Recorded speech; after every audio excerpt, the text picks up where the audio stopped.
Well, I'm Sarah. My background was in marketing. So I spent the first 10 years of my career marketing side, either for clients directly or on the agency side, mostly within telecommunications. So in Australia, I worked for Boost Mobile. In the UK, I worked for Vodafone and Samsung. And back in Australia, I worked for Telstra. So kind of a niche there. Then I moved to the US to also work in telco, running sales and marketing. But while there, I worked for a company that was privately owned by a wealthy Russian investor. And when I pitched him an idea, thinking that he might say, as head of sales and marketing, you can run this product, he actually said, here's $1 million. You're now the CEO, give it a go. So that was my foray into being an entrepreneur. And I launched a company called Doodad in the US, based out of New York.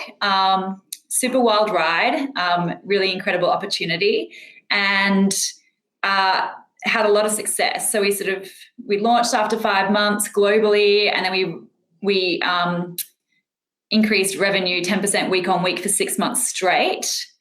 We had a cult following of customers. We had lots of investors doing due diligence. And then I had 2 weeks notice to shut down the business because my investor decided that he was overwhelmed with all of his portfolio and wanted to focus on enterprise. So all of his consumer businesses got shut down, and the mental capacity to take a look at an offer was too much and just not worth it for him. So it was a wild ride. It was lots of highs and lots of lows, but it sort of gave me the experience of being an entrepreneur. At the time, I was in the US, and it was just easier to have an E3 visa, which for anyone who's worked in the US, it basically means you get paid a salary to work for someone who can fire you.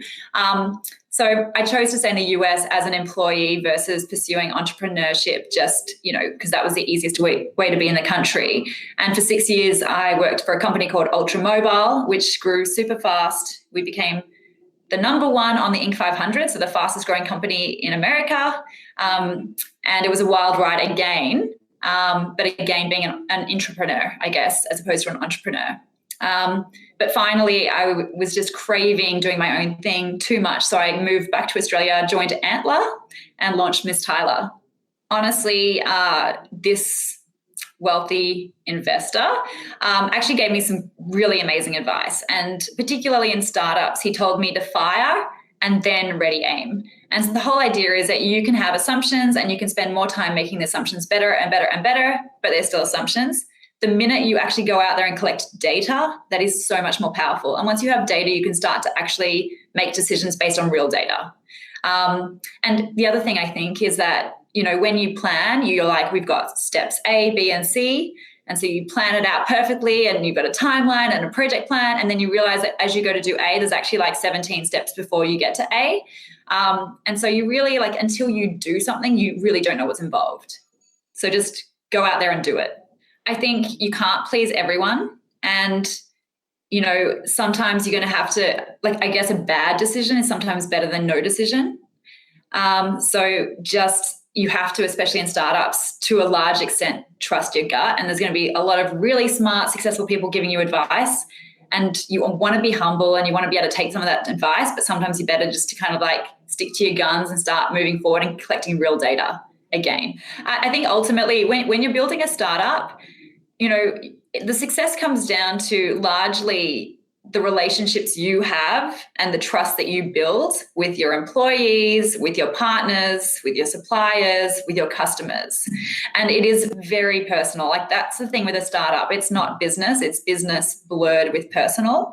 And if you don't have the ability to back up that trust that people are putting in you because somebody else is actually pulling the strings, then that's a really, critical mistake, I think, in a business. And that's sort of what I learned from Doodad. I will never now be in a situation where people are bending over backwards and working their asses off, towards something that then I can't deliver my part of the bargain on.